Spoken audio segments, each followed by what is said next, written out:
सब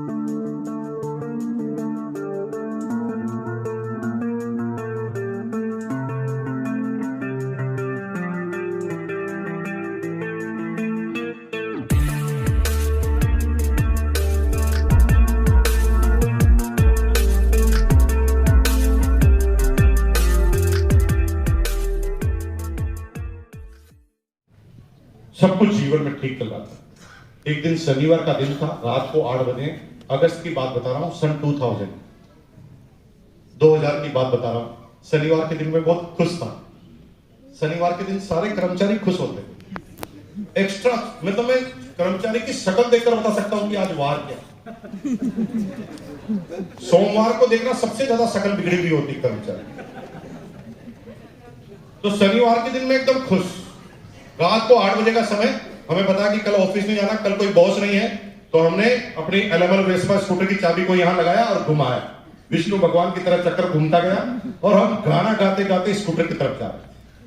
धीरे धीरे, कोई टारगेट था नहीं, टारगेट नहीं था तो ढीले थे और धीरे धीरे स्कूटर की तरफ जा रहे थे। स्कूटर के पास पहुंचते ही हमने चाबी लगाने की कोशिश की, तभी पीछे से आवाज आई, मुकेश। हमने यूं ही चक्कर घुमाते घुमाते घूम कर देखा तो हमारा चक्र अपने आप रुक गया। हम स्टेचू बन गए क्योंकि हमारा बॉस हमारी तरफ दौड़कर आ रहा था और उसकी शक्ल से पता चल गया कि ये संडे खराब करने की प्लानिंग लेकर आया। हमारा बॉस हमारे नजदीक आया। नजदीक आते उसने कहा, मुकेश मुकेश मुकेश तेरी हेल्प चाहिए। मैंने कहा, सर मैं आपकी क्या हेल्प कर सकता हूं? अरे तू ही कर सकता है। मैंने कहा, सर मैं क्या कर सकता हूं? अरे भाई मुझे पता है कि तू बिजनेस करता है। मेरा मुंह खुला का खुला रह गया कि इसको कैसे पता चला कि मैं बिजनेस करता हूं। मैंने तो अभी तक कंपनी के किसी आदमी को माल तक नहीं बेचा इस डर से, और ये अगर इसको पता चल गया कि मैं बिजनेस करता हूं तो ये नौकरी से निकाल देगा। तो मैंने कहा, सर मैं ऐसे करने लगा। तब से नहीं नहीं कोई बात नहीं, तू बिजनेस करता है तो अच्छी बात है। तूने कंपनी को कभी डिस्टर्ब नहीं किया तो मैंने भी तुझे कभी डिस्टर्ब नहीं किया, कर। और भाई तू सही करता है, मुझे भी लगता है कि अब भी मुझे भी बिजनेस करना पड़ेगा।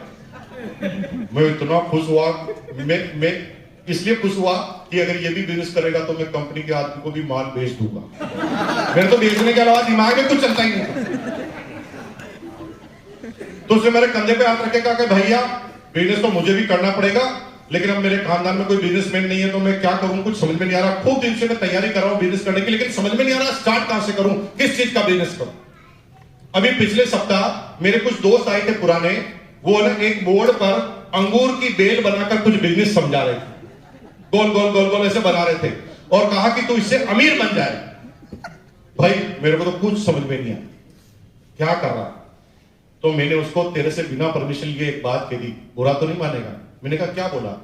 मैंने उसको कहा, मुझे कुछ पता नहीं चल रहा, मेरा भाई है मुकेश कोठारी, वो करता है बिजनेस, अगले संडे को फिर आना, उसको लेकर आऊंगा, और अगर वो कह देगा कर ले तो मैं कर लूंगा, क्योंकि मुझे उस पर इतना विश्वास है। मैंने कुछ गलत तो नहीं कहा? मैंने कहा, नहीं नहीं एकदम सही कहा आपने, कोई दिक्कत की बात नहीं। टाइप ऑफ इनविटेशन सिखा रहा हूं मैं। हर आदमी को इनवाइट करने का तरीका होता है, उस तरीके को आपको समझना पड़ेगा, सीखना पड़ेगा। सभी को शादी में न्योता देते हैं, उस तरह से मीटिंग में बुलाओगे, 10-10 को बुलाओगे, एक भी नहीं आए। क्योंकि हर आदमी की जब तक आप अंदर की इच्छा ना जानोगे तब तक आप उसे ढंग से अपनी सर्विस दे नहीं पाए। हमारी बहनें यहां पर बैठी है, आप मुझे बताइए कि आप जब साड़ी लेने जाते हैं तो सेल्समैन आपको जाते ही साड़ी दिखाना चालू कर देता है? नहीं, सबसे पहले वो आपसे पूछेगा, भाई कैसे हैं आप, पानी पिलाएगा, फिर कहेगा आप किस उपलक्ष्य में साड़ी लेना चाहते हैं, आपकी खुद की शादी है कि आप किसी की शादी में जा रहे हैं, या आप कैजुअल साड़ी ले रहे हैं, या आपको किसी पार्टी में जाना है। जब आप सारी बात बता देते हैं तो फिर वो पूछता है, शिफॉन की दिखाऊं, जरी की दिखाऊं, इसकी दिखाऊं, तो फिर आप एक चॉइस बताते हैं। फिर वो कहता है कितनी रेंज में बताऊं, 250 की बताऊं कि 1000 की बताऊं। सारी बात का पता लगाने के बाद वो अपना काम चालू करते। और हम क्या करते हैं, एक बिजनेस है, करोड़पति बन जाएगा, आजा। तो देखता साला ये कहां से करोड़पति बनाने आ गया, खुद की शक्ल से ये खुद फकीर लग रहा। इन्विटेशन फेल जाएंगे। किसी स्टूडेंट को अगर बिजनेस समझाना है तो आपको करियर समझाना पड़ेगा। किसी महिला को बिजनेस समझाना है तो आपको आत्म स्वाभिमान समझाना पड़ेगा कि पति के सामने हाथ खड़े करने की जरूरत ना पड़े। अगर किसी गरीब को बिजनेस समझाना है ना तो पैसे समझाने पड़ेंगे और छोटी इनकम बतानी पड़ेगी। गरीब को 1-2 करोड़ बताओगे भाग जाएगा।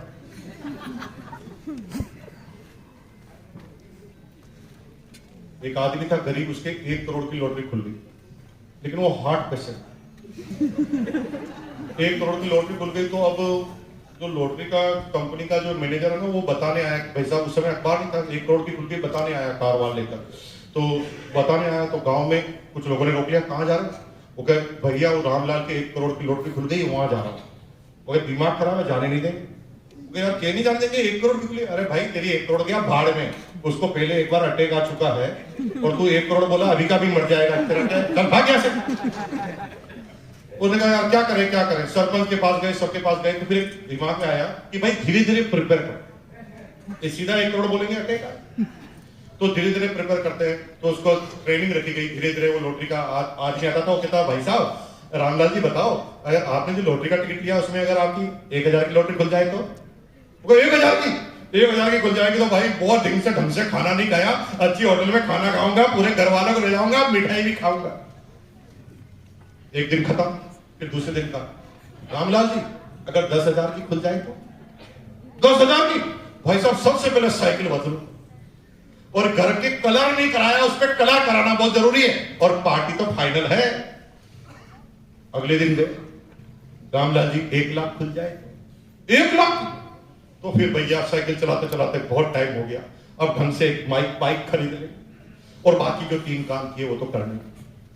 धीरे धीरे उसको कहा 10 लाख, तो 10 लाख की खुल जाए तो भाई एक सिंपल सा घर का रिनोवेशन करा देंगे, वो कर देंगे, वो पुराने का। 50 लाख की, उसने कहा 50 लाख में तो नया मकान ले लेंगे, सिंपल छोटी सी गाड़ी भी ले लेंगे, और फिर भाई साहब सपने खत्म। फिर अगले दिन आया तो डॉक्टर ने उसे कहा कि भाई रामलाल जी अगर आपकी 1 करोड़ की खुल जाए तो? अब रामलाल जी को कुछ समझ में नहीं आ रहा है, 1 करोड़ की बाद अब क्या करेंगे? तो रामलाल जी ने क्या बोला, 1 करोड़ खुल जाए तो 50 लाख तू रख लेना। उसको अटैक आ गया जिसने सुना उसको। कभी कभी उल्टा पुल्टा होता है, इसे आप सीधा करोड़ों की बात करेंगे फंस जाओगे, समझ में नहीं आएगा उस आदमी को ये क्या बातें कर। तो गरीब को आपको इनकम बतानी पड़ेगी और हैंडसम इनकम बतानी पड़ेगी, जीवन का गुजारा कैसे होता है वो समझाना पड़ेगा। जो हेल्थ कॉन्शियस आदमी है उनको हेल्थ के बारे में बात करनी पड़ेगी, लेकिन जो करोड़पति आदमी है ना वो तुम्हारे 1-2 लाख के चक्कर में पड़ेगा ही, उसे आपको सिक्योरिटी समझानी पड़ेगी कि तू करोड़पति तो है लेकिन कब तक रहेगा गारंटी नहीं है। फिर कोरोना का बाप आया, कब लुट जाएगा तुझे पता ही नहीं है। लेकिन आरसीएम बिजनेस में कोरोना में भी बिजनेस बढ़ जाता है। आपको अलग अलग स्टेज पे आपको इनवाइट करना पड़ेगा। और भाई साहब मेरे बॉस ने कैसे इनवाइट किया, अगर वो मुझे कहता चल तुझे को बिजनेस समझाता हूं तो मेरा ईगो बढ़ जाता। मैं क्या कहता, तू मेरे को बिजनेस समझाएगा, 6ठी क्लास से बिजनेस करता हूं। तो मेरे बॉस को पता था कि इसका ईगो नहीं भड़कने देना, तो मेरा बॉस मुझे कहता मेरी हेल्प करना यार भाई, मुझे करना है, तू आके समझ ले, एक बार ठप्पा लगा दे तो मैं कर लूंगा। आएगा? मैंने कहा सर क्या बात कर दी, आपकी हेल्प नहीं करेंगे तो किसकी हेल्प करेंगे? मैंने कहा आऊंगा। तो मेरे बॉस ने 3 बातें मुझे बोली। पहली, सुबह 10 बजे मीटिंग है, 10 बजे आ जाना, लेट मत होना, क्योंकि लेट हो जाएगा तो प्लान छूट जाएगा, और प्लान छूट जाएगा तो तेरा क्या जाएगा, जीवन तो मेरा बर्बाद होगा।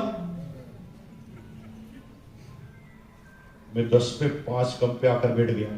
आपके आदमी अभी तक ही आ रहे आते जा भाई साहब, 10 में 5 कम पर हॉल में आकर बैठ गया, जब माइक वाला भी नहीं आया मैं आकर बैठ गया, क्योंकि इनविटेशन इतना सीरियस था। दूसरी बात बोली, मुकेश बुरा मत माना, एक बात कहना चाहता हूं, पेन डायरी लेते हुए आएगा क्या? उनके सर पेन डायरी क्यों? अरे यार बिजनेस है, कैलकुलेशन का मामला है, और कैलकुलेशन चूक गया तो तेरा क्या जाएगा? मैंने कहा सर नहीं, पेन डायरी भी लेकर आएंगे। तीसरी बात बोली, मुकेश एक बात हो, मीटिंग में ना पीछे जाकर मत बैठना, पीछे वालों को कुछ समझ में नहीं आता, आगे वाली सीट पे बैठेगा, क्योंकि पीछे बैठ गया तुझे कुछ समझ में नहीं आया तो तेरा क्या जाएगा? भाई साहब पहली मीटिंग में पहली सीट पर 10 में 5 कम पर पेन डायरी लेकर टाई लगाकर मैं बैठा, और मुझे पता ही नहीं मैं आया किस लिए। बस अपने आप को गुरुजी मानकर कि बस सबको बताना है और समझाना है, आके बैठ गया, क्योंकि मेरे को इनवाइट करने का इससे अच्छा कोई तरीका नहीं था। और यहाँ पर आप में से कुछ लोगों को ऐसे इनवाइट किया होगा, कुछ लोगों की शक्ल से लग रहा है किडनैप करके लाया। बेचारा आज आना नहीं चाहता था, संडे में फंस गया, संडे के खूब दिनों से कह रहा था आज आ गया। तो हर आदमी का आने का तरीका होता है, और मैं आके बैठ गया। अब आके बैठ गया, पहला आदमी स्टेज पर आया, सूट पहन रखा, गर्मी में, अगस्त का महीना, राजस्थान में, टेम्परेचर 48 डिग्री और सूट पहन रखा हूं, मैं फुल कंफ्यूज। मैंने कहा कौन से देश का प्राणी है और इसको इतनी सर्दी क्यों लग रही है, इसने गर्मी में सूट क्यों पहन रखा? तो मैंने मेरे पड़ोसी को धीरे से टोने लगा के बोला कि भाई साहब ये कौन से देश के आदमी हैं और इनको गर्मी में सर्दी क्यों लग रही है? तो मेरा पड़ोसी मुझे क्या कहता है, मैं भी भाई साहब 10 मिनट से यही सोच रहा हूं। तो वो भी मेरे जैसा आदमी था। फिर मैंने कहा बाहर में जाए, हमें कोई सूट थोड़ी मतलब है, हम तो यहाँ बिजनेस समझने आए। तो हमने कड़क होकर फिर देखना चालू कर दिया। तभी दूसरा आदमी स्टेज पर आया, आते ही उसने कहा भाई और बहनों ये जोश का बिजनेस है। मैं फुल कंफ्यूज, कपड़े का बिजनेस सुना, इलेक्ट्रॉनिक का बिजनेस सुना, जूतों का बिजनेस सुना, जोश का बिजनेस। अरे बाप रे, ये कौन सा बिजनेस नई टेक्नोलॉजी लेकर आए, जोश का। बड़ा टेंशन में, बहुत भारी टेंशन में। तभी चौथा आदमी कहता भाई साहब ये जोश का बिजनेस है, इसलिए बजाओ ताली। मैंने कहा यार मैं क्यों ताली बजाऊं, और किस उपलक्ष्य में ताली बजाऊं? नया आदमी कभी ताली नहीं बजाता। यहाँ पर भी जो ताली नहीं बजा रहे हैं मतलब नए आदमी है, और मजे की बात है जो ताली नहीं बजा रहे हैं वो भी मेरी जगह आते हैं। ताली बजाने से थोड़ी होता कुछ भी, मैंने नहीं ताली बजाई, आगे नहीं। फिर वो आदमी चला गया, फिर 5वां आदमी आया। मेरे आने से पहले यहाँ पर भी कई तरह के कार्टून आए, सभी जगह आते हैं। तो 500 नंबर का कार्टून आया, वो 2-4 आदमी को खड़ा कर दिया और क्या कहता है, भाई और बहनों इन आदमी को 500 रुपए आने वाले हैं, बजाओ ताली। क्योंकि कंपनी को चालू हुए 3 दिन हुए, उसने ऐसा कुछ किया होगा जिससे आने वाले होंगे, और वो क्या कह रहा है, इनको आने वाले हैं इसलिए तुम बजाओ ताली। मेरे को इतना गुस्सा आया, साला आएगा इनको ताली में बजाओ। अरे इनको आएगा तो इनकी बीवी बजाएगी ताली, इनका बाप बजाएगा ताली, इनका पड़ोसी बजाएगा ताली, मैं क्यों ताली बजाऊं? मैंने ताली नहीं बजाई। फिर 5वें नंबर पर एक आदमी आया, उसने क्या बोला, भाई और बहनों मैं अब आपके सामने दुनिया के सबसे बड़े कार्टून को सबसे लास्ट में बुला रहा हूं। यहां सबसे लास्ट में कौन आया? बहुत इंटेलिजेंट है कलकत्ता वालों का कहना है। तो जो सबसे लास्ट में होता है, सबसे बड़ा कार्टून मीटिंग में वही होता है। तो जिससे हम कार्टून कह रहे हैं, आज मेरे धर्म गुरु है, भगवान है, ईश्वर है, अल्लाह है, हम उनके जूतों के बराबर भी नहीं है। श्रीमान बीसी छावड़ा जी, स्टेज पर आए। अब उस समय थोड़े यंग होते थे, लगभग उनकी 42-45 साल की एज थी, गोरा चेहरा, चमकता हुआ चेहरा, और बात करने का लहजा ऐसा कि बीसी छावड़ा जी की बात करने में इतना मजा है कि बातें करते करते भाई साहब इतने डायलॉग बोल जाते हैं, इतना तो उनके पास शब्दों का ज्ञान है, बोलते हैं तो इतनी फ्रीक्वेंसी में आ जाते हैं कि आदमी कब घूम जाता पता ही नहीं है। मैं तो भाई साहब उनको देख देख के धीरे धीरे मुस्कुराने लगा, फिर हंसी आने लगी, फिर मैं भूल ही गया कि आया क्यों। मैं देखते हंसने लगा। जब मैं उछल रहा था ना, जब मैं हंस रहा था, तो मेरा बॉस मुझे देखकर हंस रहा था, लेकिन टाइमिंग में 5 सेकंड का अंतर था। मैं हंसूं, उसके 5 सेकंड बाद वो हंसे, तो मुझे लगा कि बॉस के अंदर दिमाग नहीं होगा, शायद उसको लेट समझ में आ रही हो, लेकिन मेरा बॉस ये सोच रहा था कि ये हंस गया मतलब फंस गया, मेरा काम हो। तो है ना, जो भाई आप अगर नए आदमी आए तो कोई आदमी से कुछ छोड़ता है क्या? नया आदमी टॉयलेट करने भी जाता ना तो उसके पीछे पीछे लेने वाला ऐसा कोई छोड़ता है? तो मैं सही कह रहा हूँ, मैं झूठ नहीं बोल रहा हूँ। जो आदमी नया होता है उस पर बहुत ध्यान देता है। तो अब थोड़ी देर बाद है ना, सेमिनार खत्म हो गई, तो मेरे पड़ोसी ने मुझे याद दिलाया कि वैसा आप क्यों बैठे हो, सेमिनार खत्म हो गई। मैंने कहा नहीं अब कोई नहीं आया, नहीं अब कोई नहीं आएगा। तो फिर मैंने सोचा अब डायरी को देख लूं, तो डायरी को खाली बिजनेस लिखना था, और हमें तो पता ही नहीं चला कि बिजनेस है क्या, हम तो हंस उड़ा के आ गए वहां। फिर मुझे डर लगा, मैंने कहा भाई साहब अब बॉस आएगा, पूछेगा करूं कि नहीं करूं, तो क्या बोलूंगा। मैंने कहा गालियां तो बकेगा, बॉस गालियां बकेगा तो फिर बकेगा ही तो सबके सामने क्यों सुननी, कल ऑफिस में जाके अकेले में सुन लेंगे। तो मैंने डायरी को लगाई और भागा तो मेरा बॉस मेरे को देख रहा था, वो मेरे पीछे पीछे आ गया। मैंने पीछे घूम के देखा तो बॉस ही पीछे। मेरी सांस रुक गई। मैंने कहा अब ये पूछे, लेकिन उसने कुछ पूछा ही नहीं। उसने क्या बोला, कैसा लगा? मैंने कहा सर बहुत अच्छा लगा। मजा आया कि नहीं आया? मैंने कहा भगवान कसम बहुत मजा आया। फिर तीसरा प्रश्न भी नहीं पूछा उसने कि करूं कि नहीं करूं। उसने कहा ठीक है कल मिलते हैं। मैंने लंबी सांस, मैंने कहा शायद ये कल पूछेगा, तब तक कोई बहाना बना। अगले दिन ऑफिस गया तो ऑफिस में जाते ही गेट कीपर क्या बोलता है, आपके चैम्बर में जाने से पहले बॉस से मिलके आना, बॉस ने आपको याद किया। फिर मेरा दिमाग घूमने लगा। मैंने कहा धीरे धीरे मैं बॉस की चैम्बर की तरफ जाने लगा और बॉस है ना अपनी सीट पे बैठा ही नहीं था, तो मैं एकदम खुश हो गया और मैं तेज निकलने लगा तो बॉस के पीछे से आवाज, रुक रुक आया, मेरे कंधे पर हाथ रखा, कंधे पर हाथ रख के उसके चैम्बर में ले गया। चैम्बर में ले जाकर है ना बोला, कैसे हैं आप? मैंने कहा बहुत बढ़िया। फिर उसने मुझे पानी की गिलास में पानी डाला और पानी पिलाया। ऐसा पहली बार हुआ है 17-18 साल। ऐसा तो पहले कभी हुआ ही नहीं था कि बॉस कंधे पे हाथ रख के पानी पिला। मुझे सब कुछ गड़बड़ नजर आने लगा। मेरे को कुछ न कुछ होने वाला। मेरे को बिठा दिया वहां पर, बिठाकर धीरे से बॉस कहता, कल मजा आया ना? मैंने कहा बहुत मजा आया। तो क्या मैं फाइनल समझ लूं कि मजा आया? मैंने कहा सर 100% फाइनल समझ लो। मुझे क्या मतलब समझने का मतलब?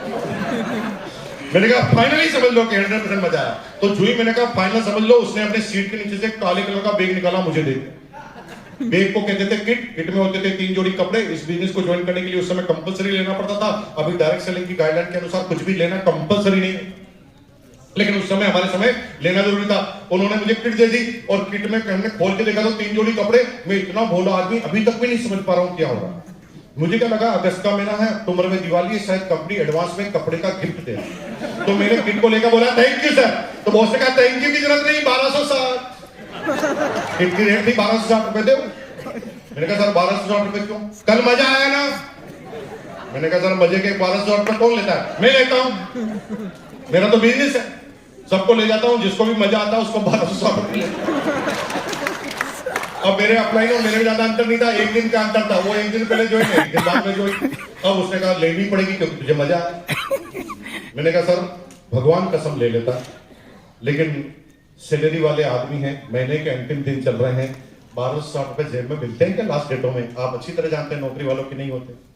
तो मेरा बॉस क्या कहता, एकदम सही कह रहा। समझने का पॉइंट क्या है?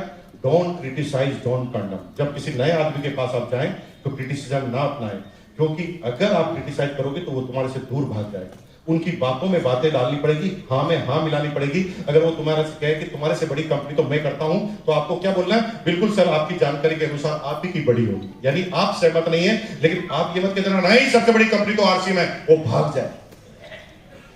तो उसने मेरे को कहा एकदम सही कह रहा तू, पैसे तो लास्ट डेट में तो मेरी जेब में भी नहीं। मैंने कहा मेरा काम हो गया, अब पैसे देने नहीं पड़ेंगे। तभी उसने कहा चल कोई बात नहीं, कोई बात नहीं, ये पेपर ले, इस पे साइन कर। मैंने कहा इस पे क्या लिखा है? इसमें लिखा है मेरी सैलरी से 1260 रुपए काट लिए जाए। और हाथ में पेन पकड़ा दिया। अब पेन पकड़ा दिया तो अब साइन करना था, अब तो इंसर्ट हो जाए, पेन पकड़ा, क्या करें? तो मैंने फट से प्रश्न पूछा। बिजनेसमैन कैसे प्रश्न पूछता है सोचना। बिजनेसमैन है ना, भारी से भारी कंडीशन में भी डाल देंगे ना तो बिजनेसमैन उस कंडीशन से भी बाहर निकल जाएगा, क्योंकि बिजनेसमैन को खराब से खराब सोचना आता। और खराब से खराब जब कोई सोच लेता है तो फिर कुछ खराब लगता ही नहीं, क्योंकि सबसे खराब तो आपने सोच लिया।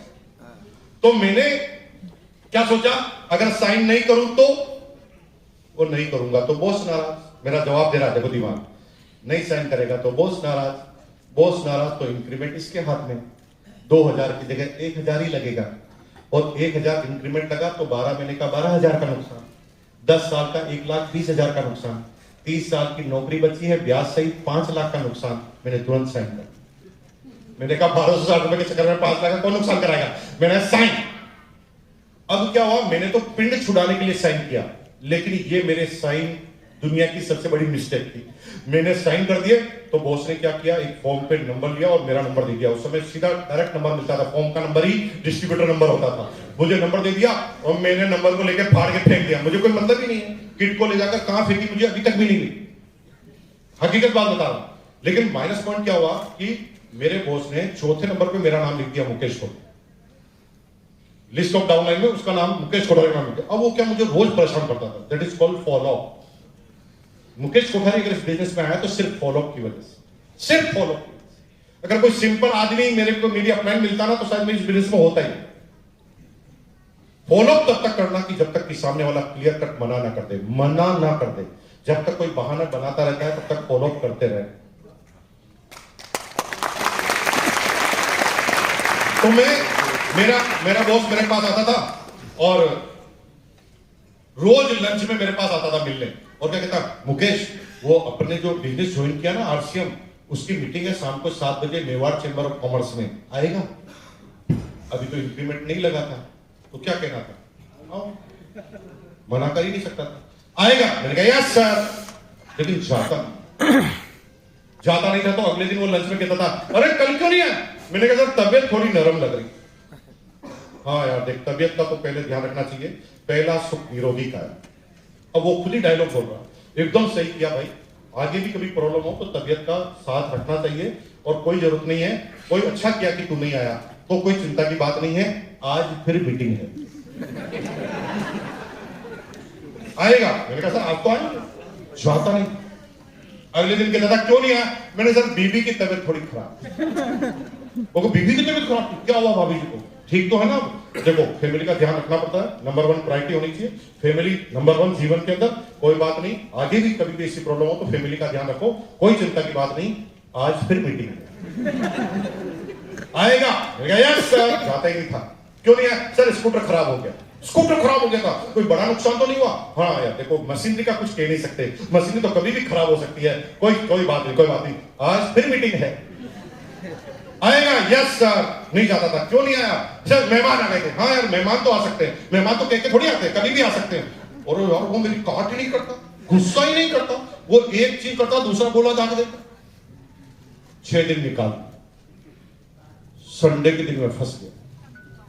मेरे सामने वो रहता था फर्स्ट फ्लोर पर, जैसे वो बालकनी वाले बैठे हैं वैसे फर्स्ट फ्लोर पर होते थे, ग्राउंड फ्लोर। ऐसे संडे के दिन सुबह सुबह फोन करता 8 बजे, मुकेश गुड मॉर्निंग। मैंने कहा गुड मॉर्निंग सर। मुकेश तेरे घर में ड्राइंग रूम में कोई मेहमान नजर नहीं आ रहा, मतलब आज मेहमान नहीं है?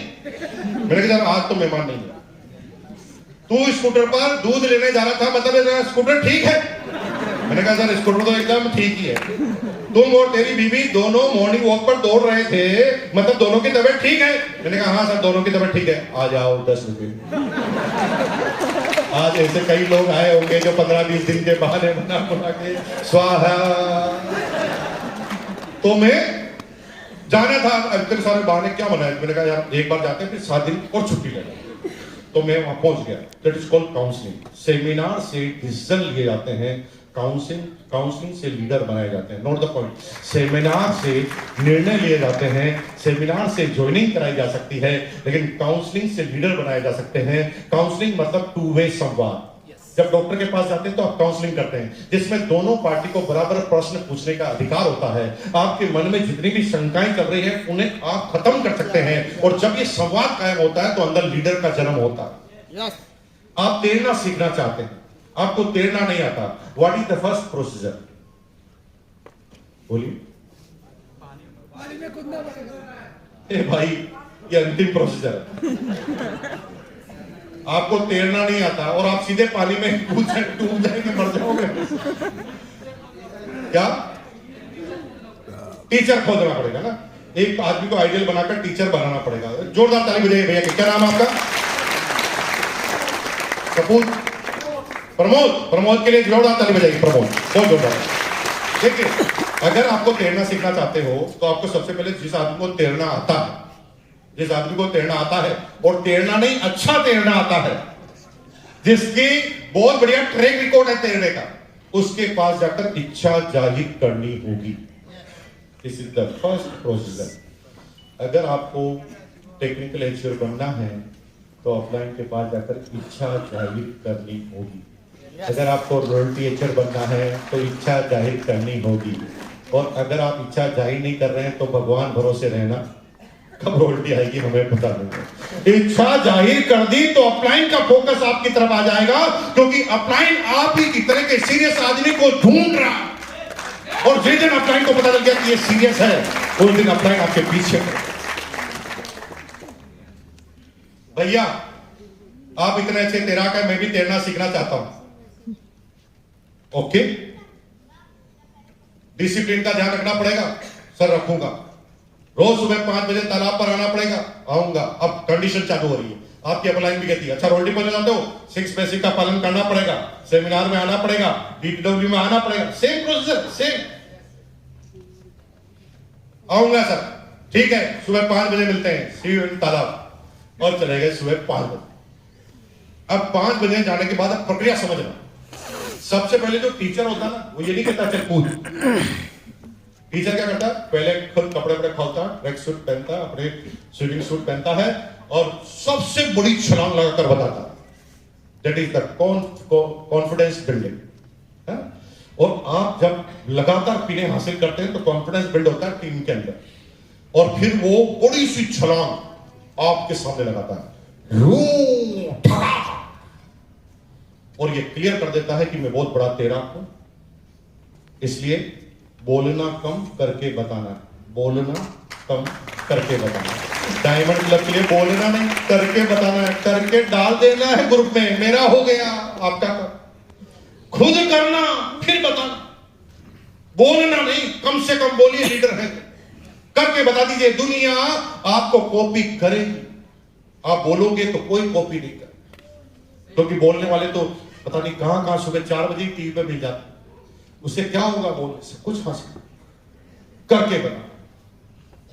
और अगर आपने करके बता दिया तो अब आप क्या कह सकते हैं, कूद गया भाई तेरे सामने, चल आप स्विमिंग सूट पहन और ये छोटी वाली डाई कूद जा।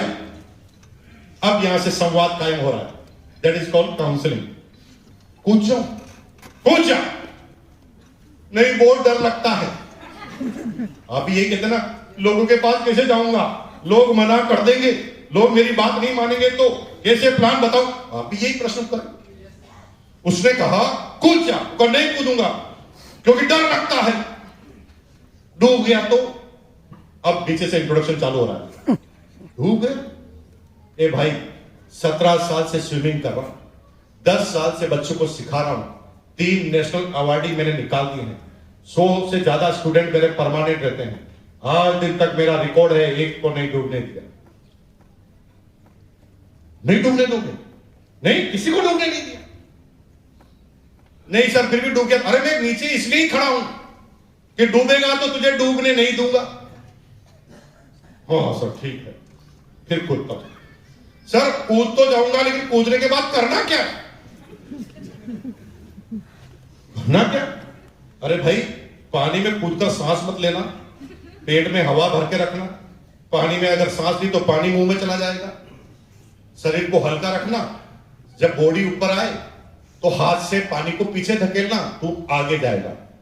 अच्छा, लेकिन सर हाथ हिलाना भूल गया तो चिंता मत कर, मैं खड़ा हूं ना, नीचे हाथ लगा दूंगा, डूबने नहीं दूंगा।